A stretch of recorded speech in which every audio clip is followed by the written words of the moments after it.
Everything was fine. I got hired.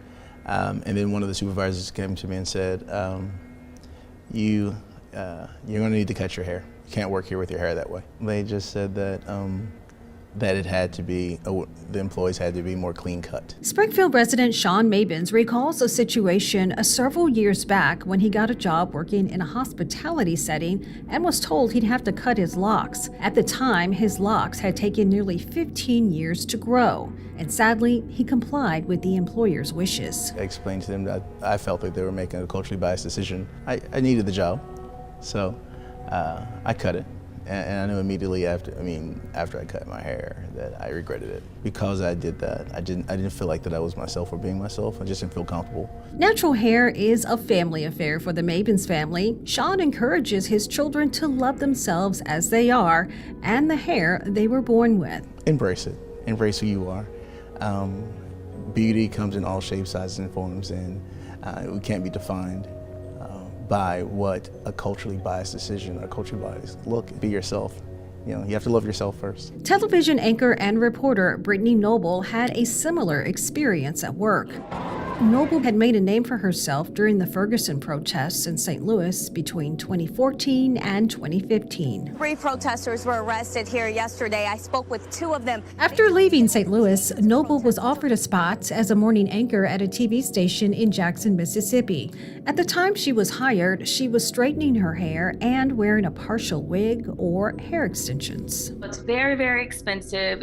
My hair was falling out. While working at the TV station, Noble became pregnant and gravitated towards a more natural hairstyle that required less maintenance in the morning. My boss told me that my natural hair, my 2 braids, I did not have locks then, my 2 braids were unprofessional, the equivalent of him wearing a baseball cap to go to the grocery store and that viewers needed to see a beauty queen. I knew that he hired me with my wig, with my straight hair, and that's the look that he wanted, and I understood that. Noble says after she started wearing her natural hair, she never received any negative comments from viewers. But her news director said otherwise, so she changed her hair back.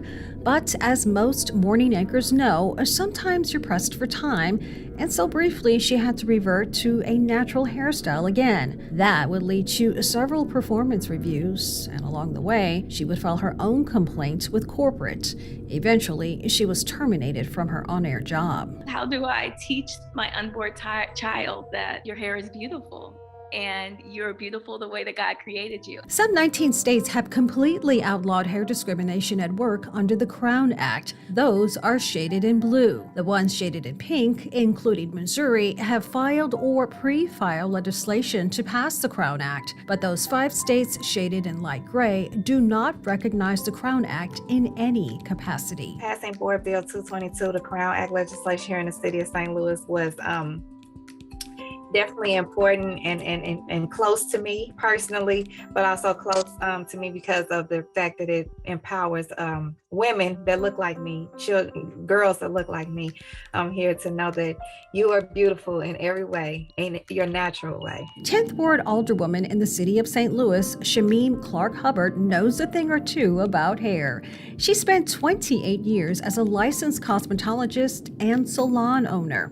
It was important for her to get the Crown Act passed into law after seeing firsthand the lengths her customers would go through to hide their natural hair. I had women who sometimes had to get their hair done twice, if not 3 times a week, to keep up with some of the corporate meetings that they wanted to look as presentable as they thought they needed to look. Frizz Fest is a natural beauty festival that was created more than 5 years ago in an effort to help break the stigma surrounding natural hair. It allows women and men to freely express themselves and embrace the hair that they were born with. At a young age, we're prepped. Make sure your hair looks good for the pictures, relaxing, straight, looks neat and looks nice. If you go to church, make sure Easter, you get your hair straight. So it was more so me once I started wearing my natural hair, feeling a little uncomfortable with showing my hair in its natural curl pattern. And while Hughes has not faced any discrimination herself in the workplace, she has been a sounding board for other women and men who faced adversity because of a hairstyle. What would you say, Leslie, to those folks who might be facing discrimination in the workplace? I definitely think that it's important, like I mentioned, to tell someone, to speak up, to go to the HR, to go to your principal. If that makes you nervous as a child, go to your parent or older sibling, because those things need to be brought to light